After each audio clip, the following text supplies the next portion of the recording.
purification will make Krishna suspicious. Then secretly chant the Vedic hymns and perform the purifying process of second birth here in the cowshed of my house. Without the knowledge of anyone else, even my relatives, for this process of purification is essential. Purport. Nanda Maharaj did not like the idea of avoiding the purificatory process. Despite the many obstacles, he wanted to take advantage of Garga Muni's presence and do what was needed. The purificatory process is essential specifically for Brahmana, Kshatriyas, and Vaishyas. Therefore, since Nanda Maharaj presented himself as a Vaishya, this process of purification was essential. Formally, such institutional activities were compulsory. Chaturvaranyam maya srishtam guna karma vibhagashah. Without these activities of purification, the society would be considered a society of animals.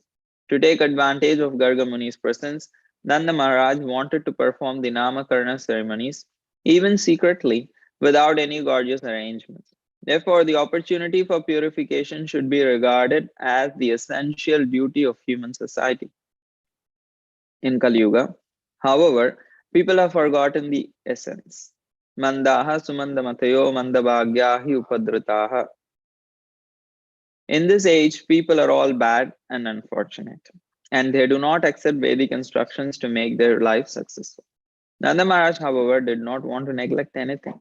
To keep intact a happy society advanced in spiritual knowledge, he took full advantage of Garga Muni's presence to do what was necessary. How degraded society has become within 5,000 years. Manda Sumanda Matayo Manda Bhagya. The human life is obtained after many, many millions of births, and it is intended for purification. Previously, a father was eager to give all kinds of help to elevate his children. But at present, because of being misguided, people are prepared even to kill to avoid the responsibility of raising children. Jai Shri Prabhupada.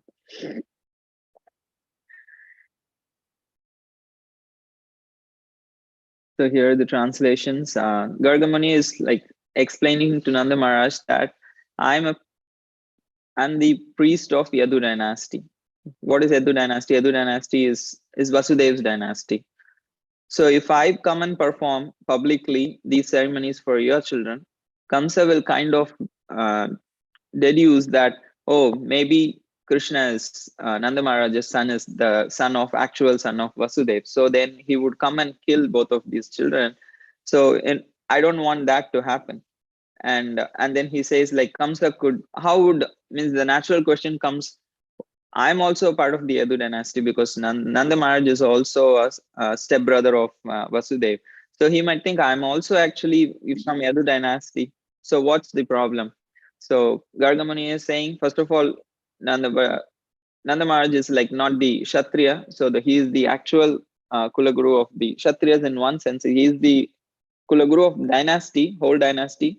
Still, Nanda Maharaj is the main part, not main part of the family because he acts like as a Kshatriya. And also, he gives more reasons in the next verse. He says, Kamsa is very diplomatic and very sinful. He might think the Devatas said that the eighth child is going to kill me and it cannot be actually a girl. But what I saw was a girl. So probably the exchange happened. And he's just saying Kamsa might think like this, and Prabhupada says in the purport, actually, this is what had happened. Gargamuni is not saying this happened, but he's saying Kamsa might think like that and try to cause harm to Krishna. But that is what actually happened. And in this way, he's like cautioning Nanda Maharaj. So why Gargamuni is like so considerate? Because he wants to protect Krishna and Balaram. And immediately after a few verses, he will say how this child is Narayan, the other child is Balaram, and how means they are the supreme personality of Godhead. Krishna had appeared in the previous ages in different colors, and now he has appeared in this form. He has the knowledge that Krishna and Balaram are the supreme Lord. Still, that affection is there that he wants to protect. So it's kind of inconceivable that how someone would know that this is the supreme Lord and still have that affection. We saw the same in the past, like how Vasudeva and Devaki saw Krishna appearing with four arms as a child, four arms, and then they're praying for the protection of Krishna. Means they're saying, oh, please remove these two hands, like appear with two hands. because if Kamsa sees this, he will immediately kill you. And if a child can have 4 hands, and if it can make it also disappear, can the child not kill Kamsa? Like, it's like not so logical, but it is all love. Even in this world, whatever masquerades as love is not very logical always. What happens because of that, or how it appears and how it makes a person move in this world, it's not very logical. A person in this world may be attracted to somebody else, all others are thinking like, how is it, like, why is it, like, it does not make sense to others. But for that person, that connection is there, so he is acting in that connection. So here, these devotees, they're all in pure love of Krishna. So even though they have some knowledge, that knowledge is covered by that love, and it is incremental. For some, the knowledge is revealed more, and the love is yeah, the love covers, but still it does not cover completely. But for some, it covers completely. In Nanda Maharaj's case, it is like an almost complete covering. So here, after that, he is explaining all these things. So Nanda Maharaj is saying, yes, I understand there is some kind of danger. I want Krishna and Balram to be completely safe. There is no question of risking their safety. However, I would like also for them to have these ceremonies done, because these ceremonies are considered to be purificatory process. It creates subtle impressions and purification for the child to grow, not just grow, but all physically, but also grow spiritually, and have internal abilities to accept spiritual life. So these ceremonies are blessings also in another sense. So he's saying, I want my children to be blessed, so that they can advance in all ways. So that is his concern. He is concerned about the safety of Krishna, and is also concerned about the welfare of Krishna, spiritual welfare of Krishna, even though Krishna is the supreme Lord. So here Nanda Maharaj is just playing a role of a father who is concerned for his son. And this is the essence of life. Like all the worship that we are doing, all the chanting we are doing, all the reading we are doing, all the services we are doing, this is to actually go to a stage where we can develop some kind of affection for Krishna in any of the 5 rasas. That is the ultimate goal, to develop love of Krishna. It can be in any of the rasas. So we don't need to wait until then. Even today, we can have some kind of affection for Krishna. We can, like Radha Molidhar, Gaur Chandra, Nashing Deva, they're all mercifully here. So we can have some kind of affection for them. We can have affection for other devotees whom we are living with, whom we are serving with, who is there in the community, and we can always develop affection for Srila Prabhupada, what he has given to us. If this internal affection is there, then the difficulties that arise due to our mind, some days we are happy and eager to perform chanting or other activities, some days we are just bored. It's just like the manifestation of the modes. Initially we may not have the ability to push those modes and still keep up with the devotional activities. But if we had some affection, a conscious prayer, a gratitude that we express every day to the deities, to Srila Prabhupada, to other devotees, to our own spiritual master for what he has given us, if we have that kind of a mood, and a regulation of offering these personal prayers, it's not just like, okay, I get up in the morning, I sing Mangalarti, but why do we sing? And even if you are not able to sing the Mangalarti, but even at least the first thing that you do in the morning is like offering and your gratitude to your spiritual master. If it becomes a routine, and if it goes inside, so then that can help us push through the pushings of mind. We can like resist the pushings of the mind and keep up with our devotional activities even on those days when we are not feeling so enthusiastic. So that affection can begin even today. We don't need to wait, okay, when all the Narthanivritti happens, I come to Nishta, then all these things will manifest. No, it can begin today through the process of regulation. That is Vaidhi Bhakti. So our Vaidhi Bhakti is like what Srila Prabhupada given us, is also actually in one sense Raganuga, but it is just we don't have taste for it. So it just seems like very, very external rules and regulations. But what Srila Prabhupada has given is everything that we need to practice, very high stages of internally very high stages of practice. But because we don't have taste for it, it seems very dry. It's not the process of devotion service is dry. It's just that we are like how the iron, is covered by rust, so it cannot get attracted to the magnet. The problem is not with the magnet. The problem is the iron has to be, the rust has to be removed from the iron. Similarly, we have to understand intelligently, okay, how much we are being influenced by the three modes, by the modes of ignorance, modes of passion, very rarely probably mode of goodness also. But all these modes, there is some influence. So how do we make sure this influence is not distracting us from the ability to practice devotional service? So then we have to be intelligent. So we have to, that is why spiritual master, when we take initiation, he says, do this, do these things, and don't do these things. So once we want to, when a person takes initiation, that means he has no intelligence of his own. Because we don't have any intelligence in the first place, Om Agyana Timirandasya, I'm born into darkness. So we borrow intelligence from spiritual master. What he bestows, Guru, what he gives is spiritual knowledge. He gives intelligence. He is borrowing us and he is giving us, okay, do these things, then you can advance spiritually. So then we have to take that as very, very seriously and try our best. Means maybe everybody is not there to chant to chant 16 rounds and follow the 4 regulative principles completely, but have a desire and go towards that direction. Don't think, okay, anyway, I'm not there yet, so let me just do whatever I can. No. The idea, the prayer is, okay, I'm not there, Krishna. We have to have a honesty in our prayers with Krishna also, that express to him that, okay, I'm not able to follow these things, but I would like to. So, and also we have to take guidance from other devotees. So there is accountability, so that there is an incremental uh, push that we get internally and externally to go to that proper level of always following the instructions of the spiritual masters strictly. Because it's not just 16 rounds. It's developing a taste for chanting the holy name. Prabhupada said minimum 16 rounds. But even that becomes a very difficult thing initially.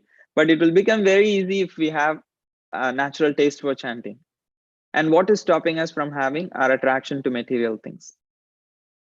Very small things. Like Srila Prabhupada was there initial days. Shyam Sundar Prabhu was carving this deity of Jagannath Ji. And Srila Prabhupada was very, very an expert preacher. So being a pure devotee, he knows what to do and when to do. And Shyam Sundar Prabhu at that point of time was smoking. So, and he was carving the deity of Jagannath, and he would take breaks and he would smoke. And once Prabhupada came to like kind of supervise what's happening, how is the deity carving going on, and he saw Shamsundar Prabhu had kept the pack on top of the deity that he is carving. So Srila Prabhupada was very grave. He did not chastise him. He did not say anything. But he has given Shamsundar Prabhu so much love, so much knowledge and everything. And that gratitude was there in the heart of Shamsundar Prabhu. So he understood this person is good. He is sincere. He is dedicated. It's just this small thing he has to give up. So he's not hating the sinner. He understands there is something which needs to be removed, which is external, because the soul is always pure. So he understands everything, and then he with so much compassion and so much sincerity, Srila Prabhupada looks into his hands and in his eyes and says, "Do you want this small thing come between you and Krishna?" That's all. It was said with such sincerity and such real compassion and concern that it hit Shamsundar Prabhu. Here is a saint who's trying to give me everything, and I'm still not having the ability to give up this small thing. Means, so he felt not just, oh, I'm so bad, so let me just go away. Not that kind of a thing. So he is able to understand, here is a person who's dealing with me very compassionately, trying to make me free, because now I'm addicted to something. Now I'm being dependent on something. I'm a servant of something. So he's trying to actually make it very make me free. Means giving me means completely removing the shackles of these modes from me. So he understood that that Srila Prabhupada is very compassionately instructing him. So it hit Shamsundar Prabhu to that extent. From that day he stopped smoking. And Srila Prabhupada was such an expert, and we are also means have in a probably in less than 15 days we will have Srila Prabhupada's appearance day also. Srila Prabhupada also adjusted. Here, Nanda Maharaj is adjusting. Okay, the purificatory process cannot. He's the king of Braja. He could invite everyone in the Vrindavan and do this purificatory process. It can be such a big festival because it is his son. It's the son of the king. It's the prince having his name giving ceremony. Even in this world, giving name is a big thing. Maybe it's like a sidetrack. I was just like traveling from a program, taking the subway. It was a little late in the night, and I was sitting and chanting. And then there was a person who walked in and sat in front of me. And after a while, he came sat next to me. So I was not sure how to take it because it's not a very safe place, the subway. He looked normal, decent, and still he was looking at me continuously. I'm trying to chant, I'm looking at him, and then he comes and sits next to me, and then he introduces himself like saying, "I'm a non-believer." So that's all his introductions. "I'm a non-believer." I said, "Me too." So he was, "Really? You're a monk? How are you a non-believer?" I said, "Okay, by the way, what is your name?" He said, "My name is Christian." "Oh, that's interesting." He said, Do you know my middle name is Jesus, like Christian Jesus?" "Oh, nice." And then he said, "My last name is, I don't know how to pronounce, I forgot, like Cross." He said, "Cross."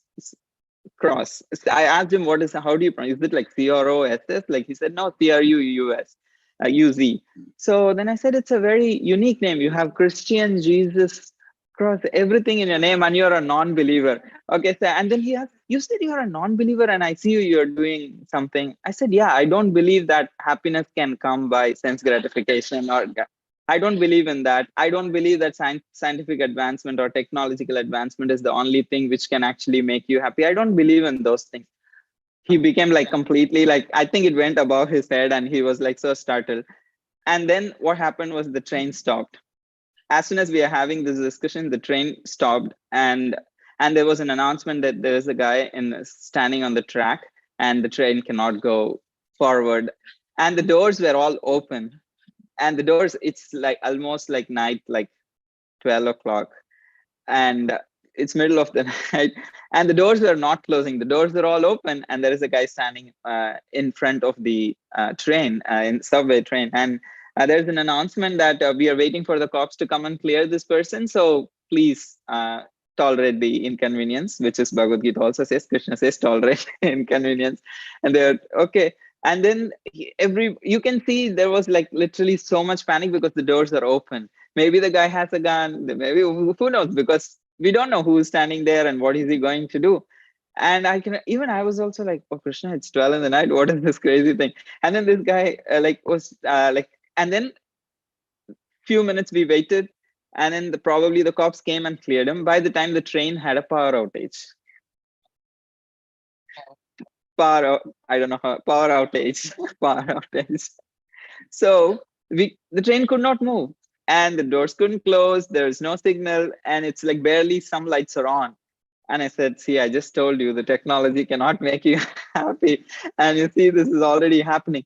And he was like, "Yeah." So then what you're chanting and all this, we just had a short discussion, and in a few minutes, like the train actually started back, and then he got on in the next train, next station, and then I came. So what I was saying was, naming is a very big thing. He was saying how his parents were so crazy about his name and all that. So names in this world also carry so much significance because we all like to see our names in various ways projected or like shown. And like all the social media is all about, in one sense, like seeing our name, projecting our name in many ways to the world. And so here Krishna is being named. He's the supreme lord. He eternally has this name, but still he's being named for the first time in this particular appearance. And he's son of not any normal person. He's the son of the king of Vraja, Vrajendra Nandana. And how big the ceremony could be, how big the celebrations could be. But Nanda Maharaj is saying, no, if it is not safe for Krishna, we will forgo those. He is not thinking naming Krishna will be like an social gathering, and I can call everyone and I can show off my wealth. And that's what happens in this world. Everything which is like kind of, when people are not in the right consciousness, then they may do everything for each other, even within the family. But there is all that selfish motives in there. Like, I'm not sure how big the weddings here in US are. In India, it's like a cultural phenomena. Like people actually save for their whole life so that they can have like a good grand wedding for their children. They spend the life's income, like years of savings in the form of giving away gifts and arranging elaborate things for the wedding. So it's like an act of pride. Like you have to show to the world that I am a successful, able person, that I could throw such a big wedding for my daughter or son. And so here Nanda Maharaj is not concerned about anything. He is being a king. He's saying, okay, we'll just do it in the cowshed. Cowshed, like he didn't means it's like the last place people want to do some important ceremony or anything. He's saying we'll just have it in the cowshed because the concern is Krishna's protection. Srila Prabhupada was also in the same mood. He came to the West. He was not caught up in the rituals of India, because many people will be like kind of have like many Indians usually would have, or any people who come from like a background, certain cultural background, they would have a hangover when they come to another place, that this place does not have this, these people are not like this, they don't have this, they're like this, my place had these facilities, I had such like association, all these kind of complaints come. That's the natural attitude. But Srila Prabhupada did not come and expect people to be of any level or anything. He was just ready to go. He was a transcendentalist. He was not kind of bothered about what people were like. He was like beyond all traditionalist. He was beyond all existentialist, and he was beyond all utopianist. Because traditionalists are those people who's caught up in the past, the glory of the past. They want to bring everything back to that time where everything was so perfect in the past, and that's when they will do anything and everything. So you ask them anything in the past, things were so nice, and they are just cannot just forget that past glory. And the existentialist, everything is in my control today, my actions, my things, and if I live in the present, everything will be best. So they're so much intoxicated by the present. And the utopianist is like, in the future everything will become better. They're just focused about the future. But Srila Prabhupada was like, no, he took the best from the past. He said how it can be applied in the present so that our future could become better. So he combined all these three philosophies, and he was a transcendentalist. He took the best of what the Vedic culture has to offer, that is Krishna's holy name and Srimad Bhagavatam. That's all. He was only having, Prabhupada said, my only faith in coming to US was, I was not going to US, Bhagavatam was going, and I was just carrying Srimad Bhagavatam. And my faith was in the holy name that if my guru instructed me, holy name will actually purify everyone. So he had only faith in holy name, his guru's instructions, and Srimad Bhagavatam. So he brought the best of the past, and he gave it today to us in a very, very applicable way. Okay, follow these 4 regulative principles, chant Hare Krishna. If Ekadashi is such an elaborate thing, and even in India, like you go to some devotees, they would say, oh, you cannot eat that, you cannot eat this. But Prabhupada very simplified it. Okay, no beans, no rice, no grains, just eat fruits, milk, nuts, roots, and keep it simple, chant Hare Krishna. And if you can chant Hare Krishna, eat something of these things which are allowed, be happy and chant Hare Krishna. That is the most important thing, because he understood the essence of Ekadashi is chant more, remember more Krishna, serve Krishna, and really, like, it's like a retreat once in a 15 days. Go back and see what is the purpose of life. Once in 15 days, like, redirect your life's compass. Give more time to Krishna. Maybe you're busy all the other 13 days. Okay, this day, make even one name you may chant extra, but chant with sincerity. Understand this is the purpose of life. I may be doing so many things, but the ultimate purpose of life is to actually connect with Krishna. So that redirecting our purpose, because our minds can go so many places. So once in 14 days, Krishna gives an opportunity. Redirect it. Fix it. Do more sadhana. Do more spiritual practices. Ground yourself. So Srila Prabhupada brought that essence. So he brought the essence, Ekadashi. But how to follow it, he did not bother too much. He eats non-grains and just don't worry about all those things, but practice Krishna consciousness sincerely. So he brought kirtan. He brought everything of the essence of the Vedic culture, Gaudiya Vaishnava Sampradaya also. He brought the essence of it and he gave it today how we can practice so that our futures could be changed. He actually literally changed the course of the whole world's future. Just by one pure devotee, he changed the course of the whole Kali Yuga. And millions of people are getting benefited directly or indirectly. So that's what Srila Prabhupada's mood was. Okay, we cannot perform these things, we cannot perform those things. Don't worry about that. Chant Hare Krishna. Focus all our energy in that, and everything can come from there. If there is anything which is favorable for our chanting Hare Krishna and we have the facility for it, please do that. If we don't have, don't get too much distracted. Even when the facility is there, all other things are not centered to our Krishna consciousness. Our chanting is the most centric thing to our Krishna consciousness. Even if we are doing so many external things to support ourselves in bhakti, that's fine. If whatever extent it does not distract us from chanting Hare Krishna, to whatever extent it can keep our focus in Krishna consciousness, the way Srila Prabhupada presented to us, we take that much. Otherwise, we are not so much concerned about traditional things. But we don't say no need to follow. If there is a facility, if there is a possibility, let's follow that. But never at the cost of our chanting, never at the cost of our core practices of devotional service. Anything it could be, even deity worship. Like if you are not able to do everything in deity worship, do what is minimal, which is prescribed, and focus on your sadhana also. Because Prabhupada said, if you don't do sadhana and just do deity worship, it will become a burden. You will see my guru has punished me by giving these deities to me. So I was all over the place, but the essence was how Nanda Maharaj here is concerned about Krishna's safety. He's not worried about displaying his wealth or having a big ceremony, because it's all Krishna is in the center. Gargamuni is worried about Krishna. Nanda Maharaj is worried about Krishna. Vasudeva is worried about Krishna. So they're all, their concern is Krishna. And that's what we have to develop also. So our focus, maybe so many things are there in life, but our focus is how is my connection with Krishna. That should be our primary concern in everything that we do, in all our dealings with devotees, with the world in general. Okay, how is my relationship with Krishna going to get affected by engaging in this particular activity? So with that, I would beg all your blessings so that I can also apply in whatever I shared, and opening it up for any questions or thoughts. Adi Pushpa, would you like to share something? You can have this. And I can turn. Yes. Hare Krishna, can you hear us? Yeah? Okay.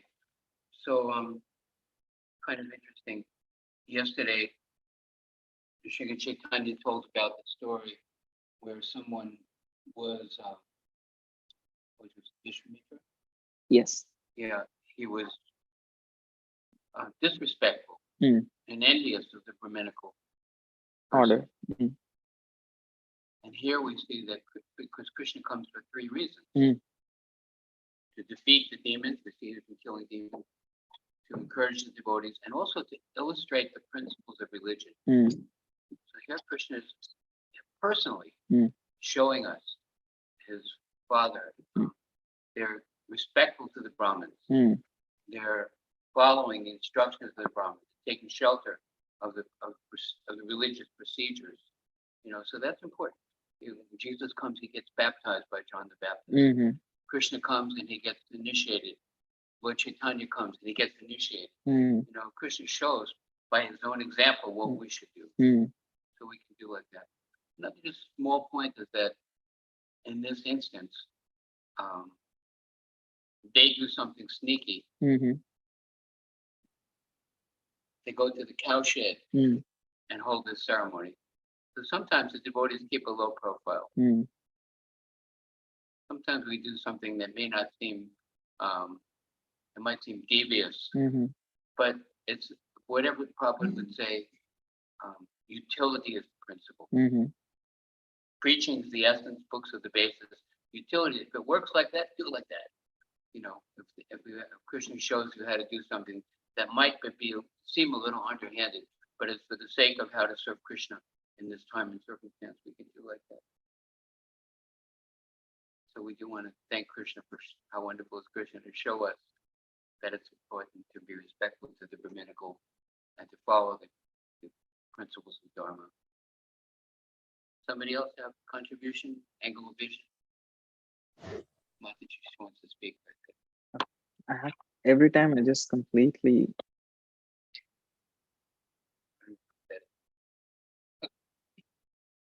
Hare Krishna, anybody online has a thought or a question or?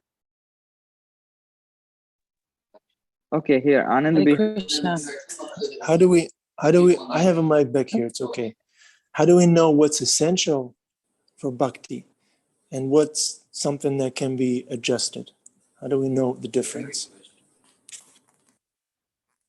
Ideally, we should ask our spiritual master, either Siksha or Diksha.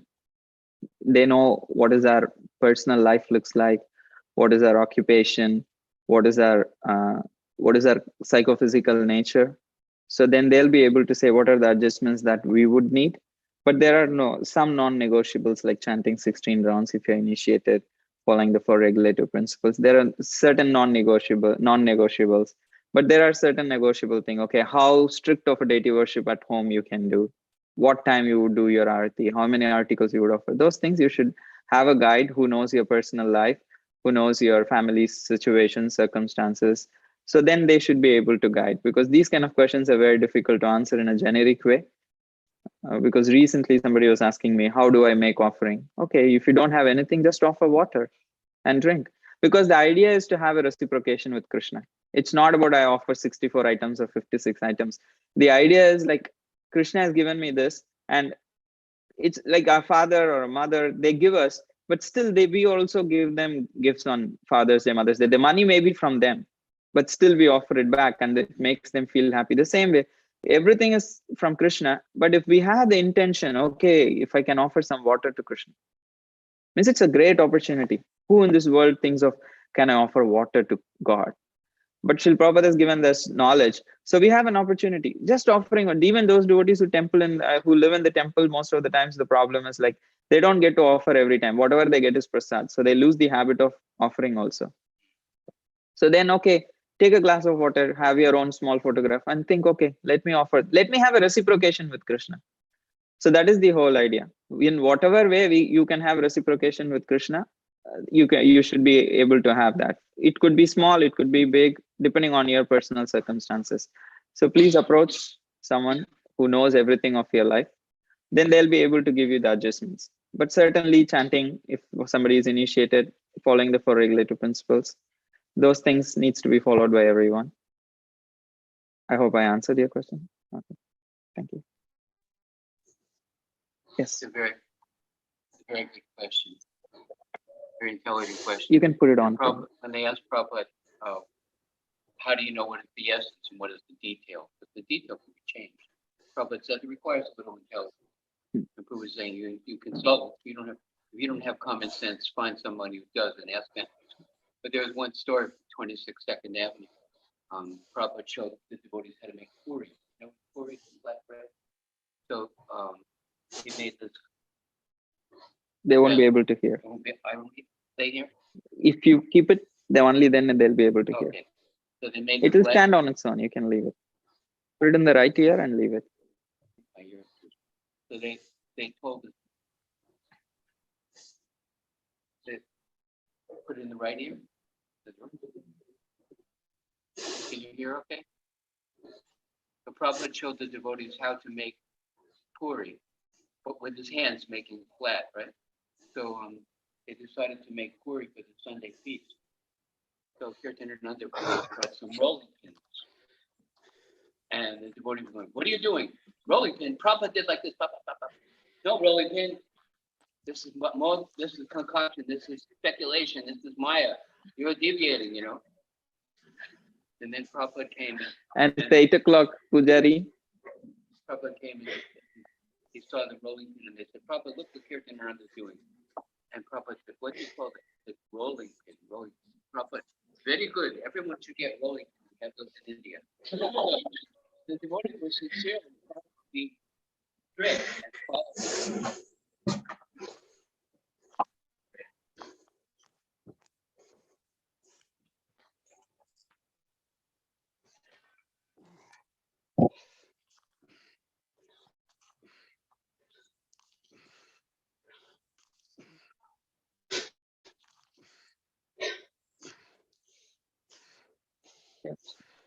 Okay, Granthra Srimad Bhagavatam ki jai, Srila Prabhupada ki jai, Tagore Premanand ji.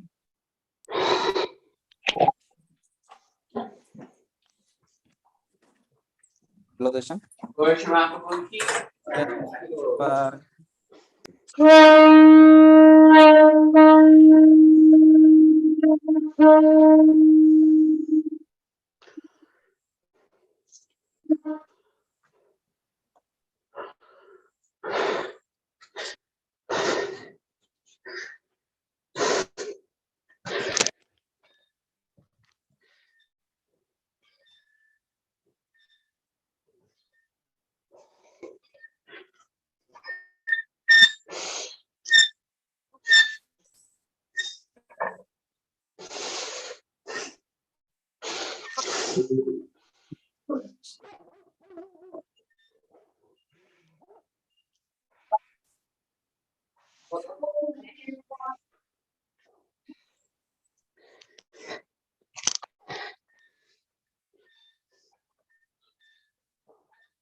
Do you need to go in, Ram?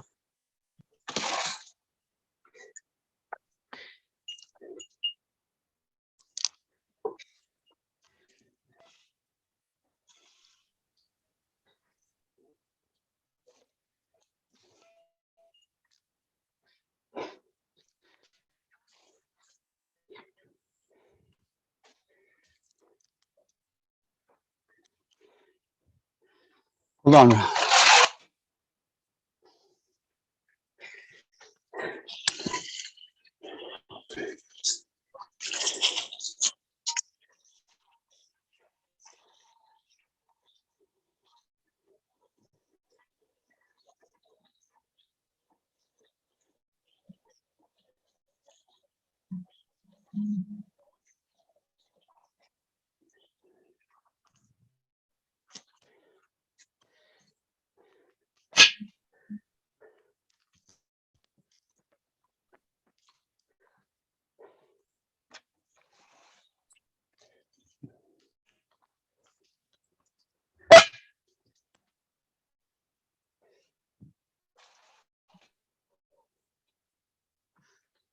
Paula?